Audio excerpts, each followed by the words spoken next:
Bonjour à tous, bien-aimés, j'espère que vous allez bien. Voilà, que le Seigneur vous fortifie. Donc nous allons prendre un passage dans Luc 15 à partir du verset 11. Seigneur, je remets ce moment entre tes mains, Père, au nom de Yeshua. Seigneur, que tu puisses me conduire par ton esprit, que tu puisses parler à ton peuple, que tu puisses consoler ton peuple, que tu puisses fortifier ton peuple, Seigneur Yeshua, Papa. À toi, Seigneur, la gloire, Père, et l'honneur. Seigneur, prends le contrôle, Papa, prends le contrôle. Prends le contrôle, Seigneur, merci. Amen. Parabole du fils dépensier. Il dit aussi, un homme avait deux fils, et le plus jeune d'entre eux dit au père, donne-moi la part de bien qui m'appartient. Et il leur partagea son bien. Et peu de jours après, le plus jeune fils, ayant tout ramassé, partit pour un pays éloigné, où il dissipa son bien en vivant d'une façon libertine. Mais après qu'il eut tout gaspillé, une grande famille survint dans ce pays-là, et il commença à se retrouver dans le besoin. Et s'en étant allé, il se colla à l'un des citoyens de cette contrée. Celui-ci l'envoya dans ses champs pour paître les pourceaux. Et il désirait se remplir le ventre des caroubes que les pourceaux mangeaient, mais personne ne lui en donnait. Mais étant rentré en lui-même, il dit, combien d'employés chez mon père ont du pain en abondance, et moi je meurs de faim. Je me lèverai, j'irai vers mon père et je lui dirai, Père, j'ai péché contre le ciel et devant toi, et je ne suis plus digne d'être appelé ton fils. Traite-moi comme l'un de tes ouvriers. Et s'étant levé, il alla vers son père. Or, comme il était encore loin, son père le vit et fut ému de compassion, et il courut se jeter à son cou et l'embrassa tendrement. Mais le fils lui dit, mon père, j'ai péché contre le ciel et devant toi, et je ne suis plus digne d'être appelé ton fils. Et le père dit à ses esclaves, apportez la robe d'honneur, et revêtez-le, et mettez-lui un anneau au doigt et des sandales aux pieds. Amenez-moi le veau gras et tuez-le. Mangeons et réjouissons-nous, parce que mon fils, que voici, était mort, mais il est ressuscité. Il était perdu, mais il est retrouvé. Et ils commencèrent à se réjouir. Or, son fils aîné était dans le champ. Lorsqu'il revint et approcha de la maison, il entendit la musique et les danses. Et il appela un des serviteurs, il s'informa de ce que c'était. Mais celui-ci lui dit, parce que ton frère est de retour et ton père a tué le veau gras, parce qu'il l'a retrouvé en bonne santé? Mais il se mit en colère et il ne voulut pas entrer. Son père étant donc sorti l'exhortait. Mais répondant, il dit au père, voici tant d'années que je suis ton esclave, et je ne me suis jamais éloigné de ton commandement, et jamais tu m'as donné un chevreau pour me réjouir avec mes amis. Mais quand ton fils est arrivé, celui qui a dévoré ton bien avec des prostituées, c'est pour lui que tu as tué le veau gras. Et le père lui dit, enfant, tu es toujours avec moi, et tout ce qui est à moi est à toi. Mais il fallait bien s'égayer et se réjouir parce que ton frère que voici était mort. Il a pris vie parce qu'il était perdu et qu'il est retrouvé.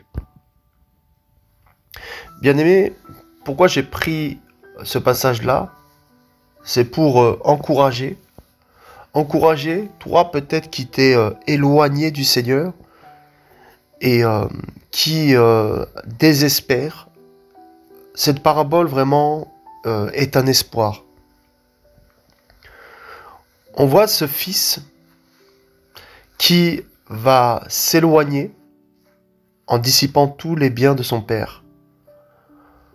Voyez, la conséquence du péché, c'est l'éloignement.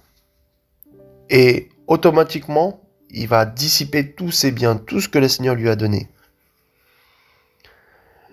Et le fils, à un moment donné, va revenir à lui-même et va se dire, mais j'avais tout chez mon père, j'avais le pain en abondance.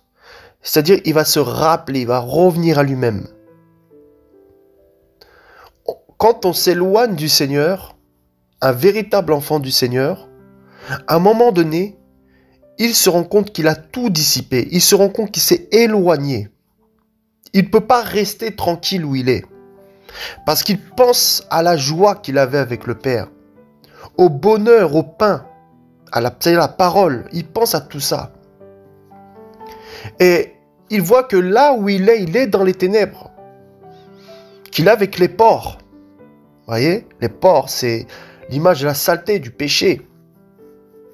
Et il voit qu'il n'est pas à sa place. Parce qu'il est enfant de quelqu'un. Il est enfant du Père, fils du Père. Notre Père Yeshua. Et nous voyons ce fils qui désire revenir. Et lorsqu'il commence à revenir, son père le regarde de loin.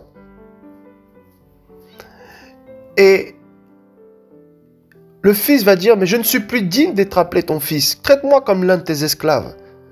C'est-à-dire ici, il y a une repentance. Il reconnaissait qu'il n'est plus digne d'être appelé fils parce qu'il n'a pas fait quelque chose qui plaît à son père. Voilà. Quand nous sommes fils de quelqu'un, nous allons reproduire les œuvres de notre père. Et là, il a fait quelque chose qui n'était pas dans les enseignements que le père lui avait donnés. Il va faire cette erreur. Et vous savez, lorsque nous péchons, lorsque un chrétien pêche, on peut avoir cette attitude où on est là, oh, le Seigneur me pardonnera jamais. Vous voyez? Oh, mais c'est bon, c'est foutu, j'y arriverai jamais. On a cette attitude-là, en fait, qui est, comment ça s'appelle? On se dit, non, le Seigneur est trop dur. Oui, le Seigneur châtie l'enfant qu'il aime. Mais la parole me dit aussi qu'il ne garde pas sa colère à toujours.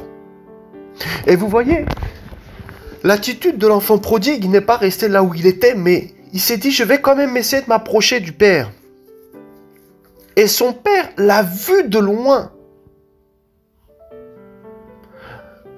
Et toi qui t'es éloigné du Seigneur, qui a maintenant du mal à méditer, à prier, tu pleures tout le temps, tu es fatigué, tu te dis, Seigneur, délivre-moi de ça, délivre-moi de ce péché, délivre-moi de cette chose-là. Est-ce que tu as l'attitude de cet enfant prodigue, c'est-à-dire de te dire, je vais revenir quand même? Et nous voyons l'attitude du Père. L'attitude du Père, c'est pas une attitude qui rejette son fils quand il revient. Qui lui dit, oh vas-y, de toute façon, toi t'as dilapidé, reste là-bas, c'est bon, je t'ai disqualifié. Non.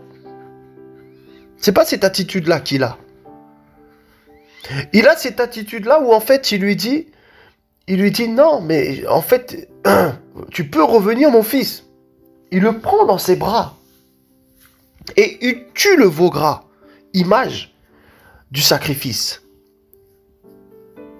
Du sacrifice Yeshua pour nous. Donc, Yeshua s'est sacrifié pour toi. Il a payé un grand prix. Son sang a coulé pour toi. Le veau gras a été tué. Pour que tu reviennes. L'attitude du Père n'est pas une attitude qui rejette ses enfants. Si réellement tu es fils et que tu reconnais ton erreur, ton péché, tu peux implorer sa grâce.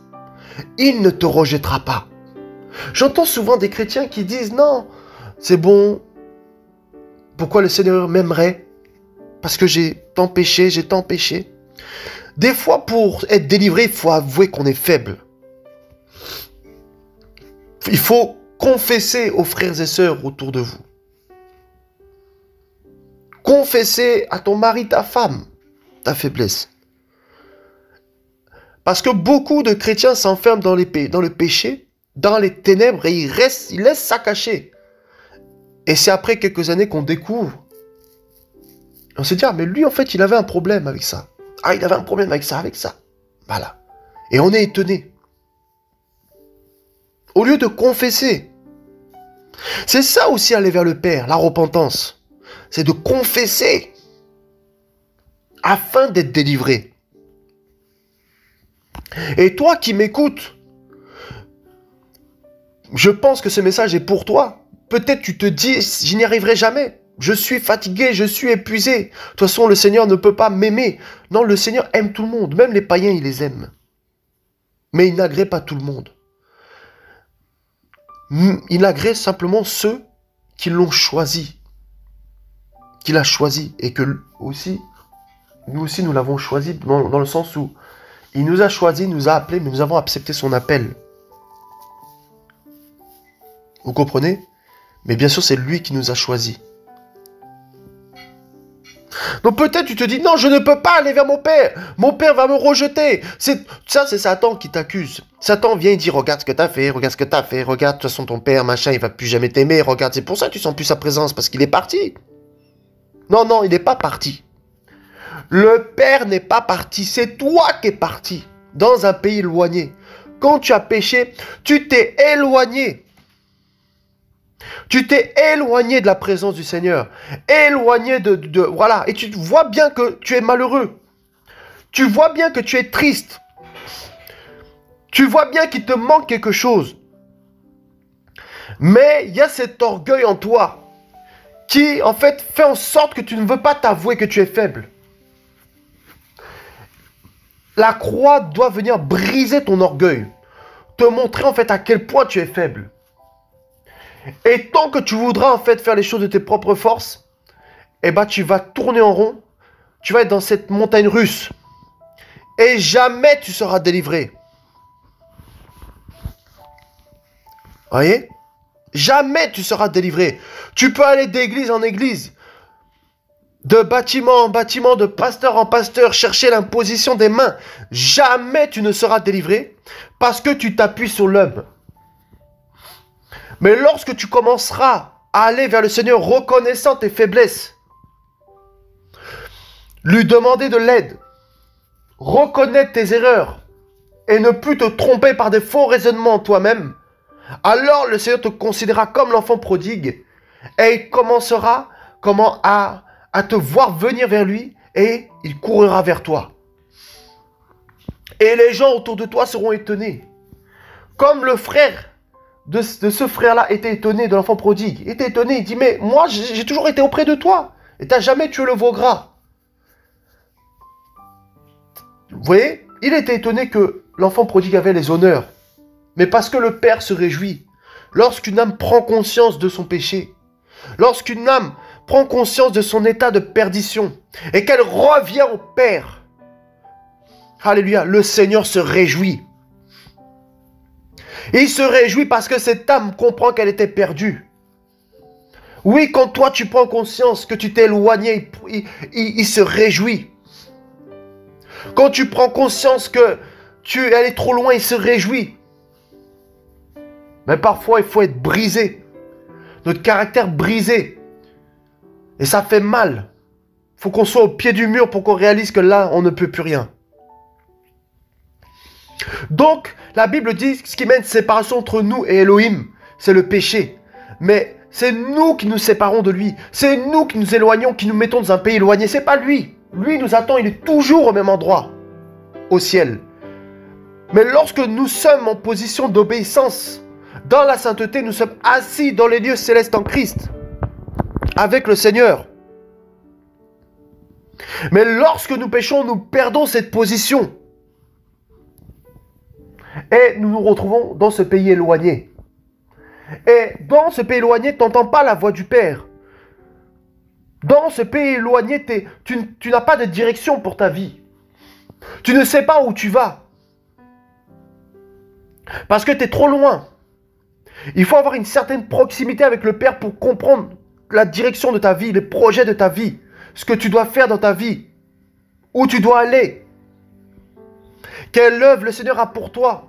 Est-ce que c'est une association, un orphelinat, un hôpital, les SDF? Qu'est-ce que le Seigneur te demande de faire? Si tu es toujours loin, dans ce pays éloigné, que tu retournes toujours dans ce pays éloigné, ben tu ne pourras jamais entendre la voix du Père. Et tu vas tourner en rond. Tu vas croire que tu avances, mais en fait tu tournes en rond. Tu crois que tu avances parce que tu connais les versets par cœur. Mais en fait, tu tournes en rond. Parce qu'il n'y a pas de fruit. Il n'y a pas de multiplication. Alléluia. Vous voyez, le pays éloigné. Et quand tu es dans ce pays éloigné, tu n'as même plus le discernement sur ce que tu manges. Tu commences à manger n'importe quelle parole. Comme lui, il voulait manger les caroubes. Tu commences à vraiment même aller avec les faux, les faux prophètes, aller dans des églises évangéliques, des choses bizarres, écouter des choses bizarres parce que tu es déjà éloigné. Et tu n'as plus cette lampe qui est le Père, Yeshua, pour comprendre où tu es. Vous voyez la conséquence de s'éloigner du Seigneur. On marche comme des gens ivres. Dans l'Apocalypse, on nous parle de cette femme qui enivre les habitants de la terre de son vin. Vous voyez, le péché, c'est du vin qui, en fait, nous empêche d'avoir le discernement. Qui, en fait, comment ça s'appelle, nous enivre au point où, en fait, on ne voit plus correctement. On ne sait plus c'est quoi notre identité. On a oublié notre identité en tant que fils. Et on oublie aussi l'identité du Père. Et on commence à avoir une image bizarre du Père. Et on pense que quand on va revenir au Père, le Père va nous fouetter, va être dur, en nous disant « Non, t'as trop péché, t'es parti trop loin, c'est bon, c'est fini. » La seule chose que le Seigneur ne peut pas pardonner, c'est le blasphème contre l'Esprit. Et dans le blasphème de l'Esprit, c'est de dire que cette œuvre-là n'est pas du Seigneur, mais du diable. D'attribuer à Satan l'œuvre du Seigneur, c'est le blasphème. Ou on peut aller dans le blasphème dans l'esprit, c'est-à-dire on recommence toujours le même péché, le même péché, alors que le Seigneur nous a vraiment prévenu. À force, on peut blasphémer et éteindre, comment on appelle ça, le Saint-Esprit, le chandelier, tout ça. Voilà, et attrister l'esprit. Et là, il peut retirer le chandelier, l'esprit. Mais il faut le vouloir vraiment pour blasphémer contre l'esprit. Parce qu'avant de blasphémer contre le Saint-Esprit, le Seigneur nous parle, il nous convainc, il nous interpelle, par des frères et sœurs autour de nous, par toutes sortes de choses qui nous arrivent dans notre vie. Et il nous interpelle que là, notre vie doit changer. Donc, il faut vraiment y aller pour blasphémer contre le Saint-Esprit. C'est pourquoi ne laisse pas cette situation traîner. Appelle un frère, une sœur, confesse. Est-ce que c'est la pornographie? Confesse. Est-ce que c'est la masturbation? Confesse. La colère, le murmure, l'avortement. Qu'est-ce qui met une séparation entre toi et le Père? Confesse et tu seras libéré. Et le Seigneur va se réjouir. Les anges au ciel vont se réjouir. Tu vas retrouver ce vêtement d'honneur. La Bible dit soyons revêtus de Christ. C'est-à-dire tu vas être revêtu de nouveau de Christ. Toi qui t'es éloigné. Ne reste pas dans cet état de culpabilité où Satan t'accuse matin, midi, soir. Viens avec tes soucis, tes problèmes, ton péché à la lumière. Et il va enlever cela. Et Satan aura honte. N'écoute pas Satan qui te dit tu as été trop loin, le Seigneur ne t'aime plus, regarde, combien de fois tu as dit que tu allais arrêter et tu as continué. Ne l'écoute pas. Le Seigneur connaît ton cœur. Il sait qu'il y a des choses que tu as du mal à assimiler rapidement. Mais ce qu'il compte, ce n'est pas le commencement, mais c'est la fin. La fin d'une chose vaut mieux que son commencement. Tu peux mal commencer, mais bien finir. Comme tu peux bien commencer et mal finir. Et le Seigneur, lui, ne te regarde pas présentement comment tu es, mais il te regarde dans le futur. Et si les hommes se moquent de toi actuellement dans l'état dans lequel tu es aujourd'hui, laisse-moi te dire, le Seigneur te voit dans le futur. S'il se moque de ta situation dans laquelle tu es actuellement, le Seigneur, lui, te voit dans le futur. Ah, celle-là, elle a encore péché. Ah, celui-là, il a encore péché. Ah, mais je savais, il était comme ça. Mais vous connaissez les plans du Seigneur pour ces personnes-là. Donc nous-mêmes, nous devons faire attention à nos cœurs. La Bible dit que celui qui est debout ne prenne garde à ne pas tomber. Voyez? C'est une erreur terrible que l'enfant prodigue a fait. Il est parti, il a tout dilapidé, c'est-à-dire tous les dons, tout ce que le Père lui a donné. Et il s'est retrouvé dans la disette. Ça veut dire sans rien. Épuisé, fatigué spirituellement. Mais son Père l'a accueilli avec joie. Parce qu'il le regardait en disant « Mais j'attends que tu reviennes, mon fils. J'attends que tu reviennes, ma fille. J'attends que ça. Que tu prennes un moment de jeûne et de prière. Que tu implores, que ma grâce. J'attends que ça, que tu confesses. J'attends que ça. Et je vais te libérer. » C'est juste ça. Et parfois, il y a certaines choses aussi que le Seigneur nous demande d'abandonner, qui peuvent être des pièges pour nous, qui peuvent nous faire tomber, nous éloigner, nous mettre dans ce pays éloigné. Mais on ne veut pas le faire. C'est pourquoi on tourne en rond, on n'avance pas, on ne grandit pas. Et il n'y a pas de maturité spirituelle. Qu'est-ce que le Seigneur t'a demandé d'abandonner? Est-ce que le Seigneur t'a demandé d'abandonner le maquillage, les mèches, la télévision, l'écran, l'ordinateur, le téléphone, Facebook, tout ça, WhatsApp? Qu'est-ce qui t'a demandé d'abandonner, qui met un frein dans ta relation avec le Seigneur? Et si tu as demandé d'abandonner ça, abandonne-le. Et tu verras la gloire de Yeshua dans ta vie. Alléluia. Tu verras la gloire du Seigneur. Tu verras le feu du réveil dans ta vie. Tu verras, tu impacteras ta génération autour de toi. Le Seigneur t'inspirera. La méditation ne deviendra plus une corvée. Parce que vous savez, lorsqu'il y a le péché, la méditation devient une corvée. Bah oui, parce que tu n'entends pas le Père, tu es trop loin. La prière devient une corvée. Parce que c'est lourd. Vous voyez, quand il y a le péché, c'est lourd. Et c'est une corvée. Mais lorsqu'il est en paix avec le Seigneur, lorsqu'il est dans la joie avec le Seigneur, dans la sanctification avec le Seigneur, là-haut, la parole devient un délice incommensurable. La prière devient magnifique. Parce que tu sens la gloire de Yeshua sur ta vie. Et ta dimension avec le Seigneur change. Les choses qui t'attrapaient hier deviennent tellement petites. Tu les écrases facilement. Tu as seigneurie facilement. Parce que tu es dans l'obéissance. Les choses que tu faisais hier qui étaient dures pour toi de quitter, elles deviennent faciles. Parce que le Seigneur te donne la force parce que tu as ôté ce qu'il t'a demandé d'enlever. Vous voyez, le problème, comme je dis, c'est qu'on s'appuie sur nos propres forces.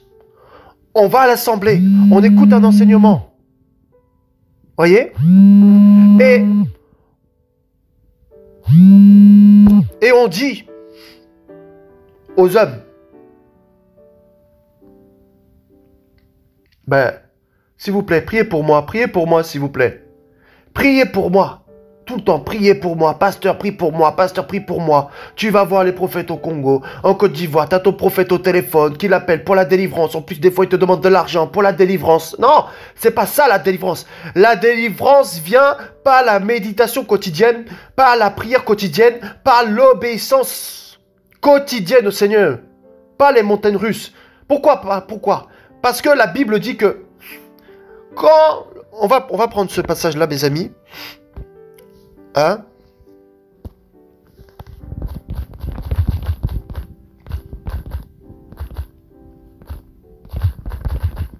On va prendre ce passage-là. Yeshua nous aime.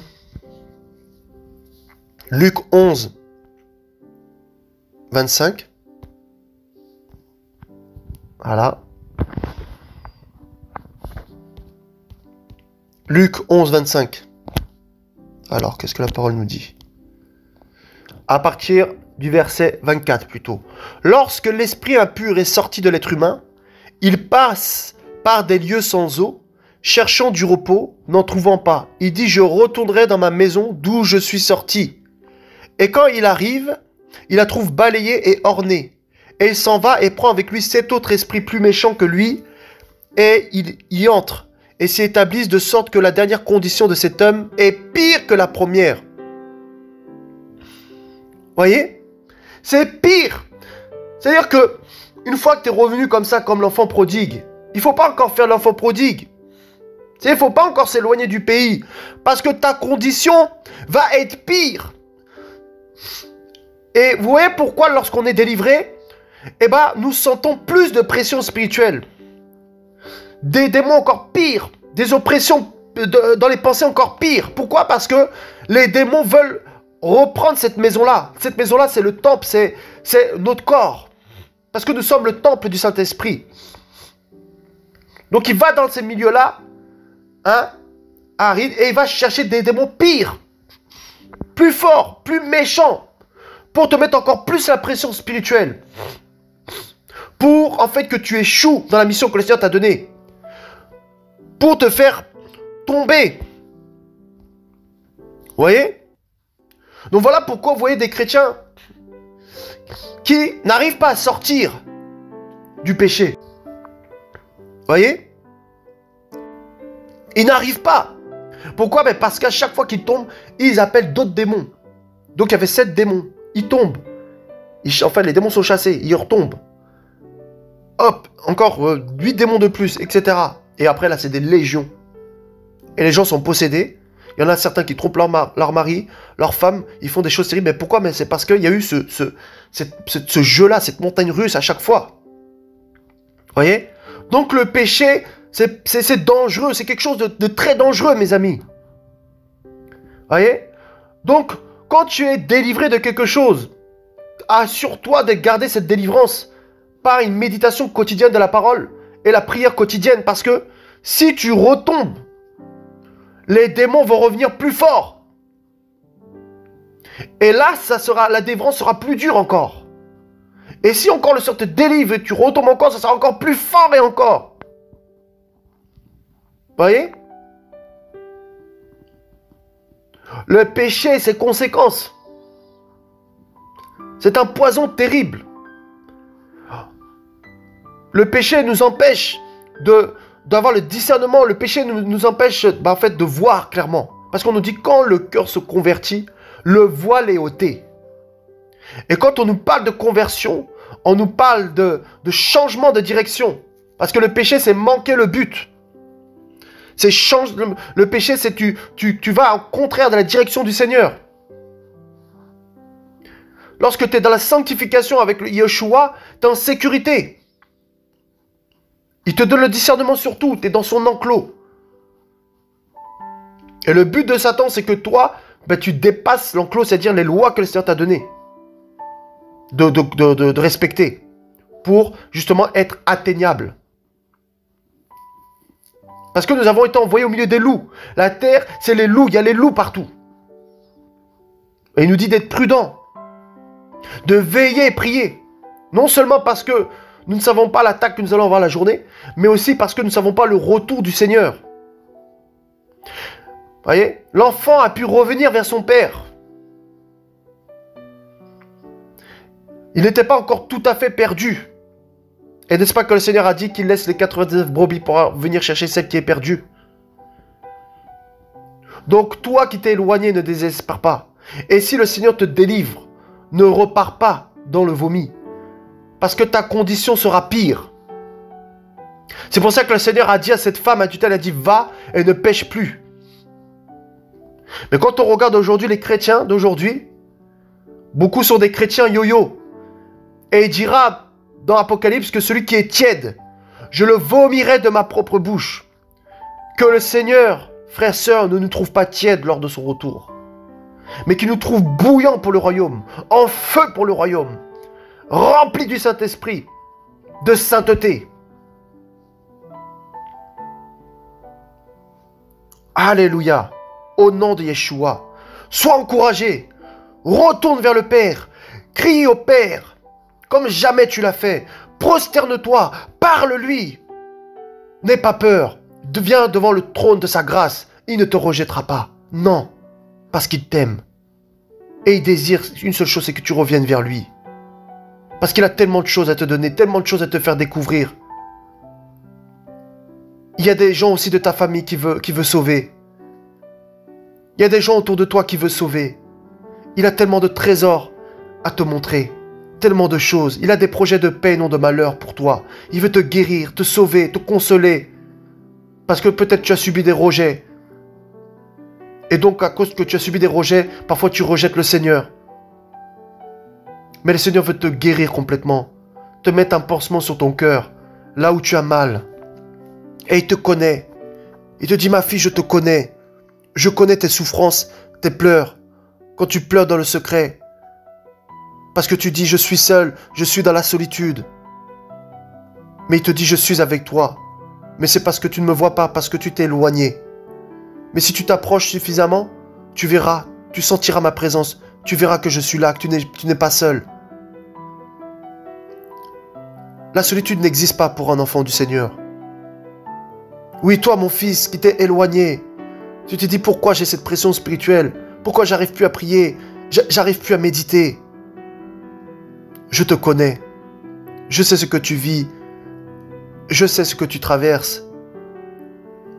Et la méchanceté ne fait pas partie de mon cœur. Mais j'accepte celui qui se repente sincèrement. Et je t'aime. Oh, alléluia, Yeshua, merci. Merci pour ta grâce, Père.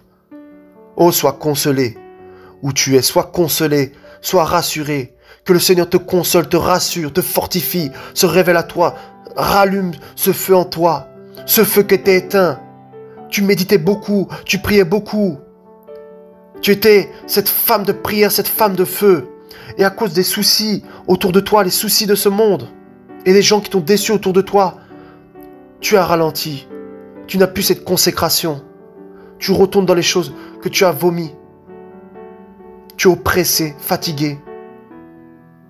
Il te dit, ma fille, retrouve cette consécration. Je veux te la redonner. Je veux te redonner cette robe-là. Cette robe que tu as perdue, je veux te la redonner. Oh, Yeshua, merci, Père. Toi, mon fils, tu aimais évangéliser, tu allais tout le temps évangéliser. Tu étais là tout le temps, évangéliser. Tu avais ce cœur pour aller évangéliser. Et à un moment donné, tu as ralenti. Et tu te poses la question, comment faire? Le Seigneur te dit, reviens simplement. Confesse à tes frères et sœurs autour de toi. Ils ne sont pas là pour te juger, mais pour t'aider. Et tu verras ma gloire. Alléluia, Seigneur, merci. Yeshua vous aime, frères et sœurs. Yeshua nous aime. Son sang qui a coulé à la croix n'est pas trop petit pour ton péché. Il n'est pas trop petit pour un meurtrier, il n'est pas trop petit pour un violeur, il n'est pas trop petit pour n'importe quel type de personne. Rappelez-vous, le Seigneur a pardonné Paul qui a tué des milliers de chrétiens. Qu'est-ce que ton péché alors? Le Seigneur n'est pas capable de l'effacer? Il a tout effacé. Il a effacé les actes et ordonnances qui nous condamnaient. Alors sois rassuré et avance. Avance. Amen.